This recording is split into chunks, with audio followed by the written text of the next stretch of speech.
15 March রোববার বিকেল 5টায় খালেদ মহিউদ্দিন আছে রিসপিকে জানিয়ে দিচ্ছে শিরোনাম। নাশকতা রোধে সবকিছু করবে সরকার বললেন প্রধানমন্ত্রী। হরতাল ডেকে মাঠে নেই বিএনপি জামাতের নেতাকর্মীরা। সীমান্তে আশঙ্কাজনকভাবে বেড়েছে রোহিঙ্গা অনুপ্রবেশ, জড়িত বাংলাদেশে কিছু পাচারকারী।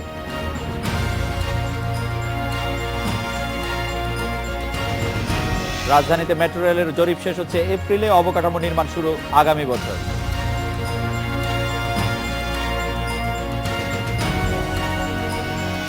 এক সপ্তাহে অচল বরিশাল নৌবন্দরের সোলার প্যানেল, সংকটে বন্দরের বিদ্যুৎ ব্যবস্থা।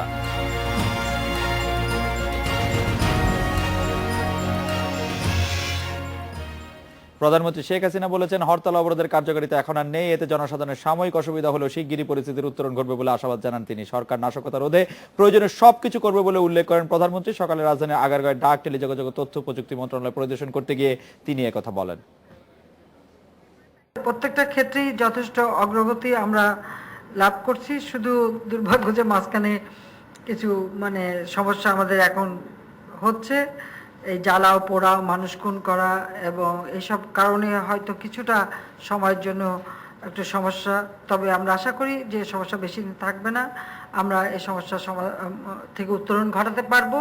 কারণ আন্দোলনের নামে মানুষ খুন করা আর প্রতিদিন ওই হরতাল ডাকা, আবারও দেখলাম যে আবারও হরতাল ডাকা হয়েছে। কাজে প্রতিদিন হরতাল ডাকা, প্রতিদিন অবরোধ, কিন্তু সেগুলির কোনো কার্যকারিতা আসলে নেই, শুধু খামাখা কতগুলি মানুষকে হত্যা করা হয়। কেন এগুলি করা হচ্ছে আমি ঠিক জানি না। এগুলি সব আসলে বন্ধ করার জন্য যা যা করার আমরা করে যাচ্ছি এবং দেশবাসীকে এই ব্যাপারে আরও সচেতন হতে হবে।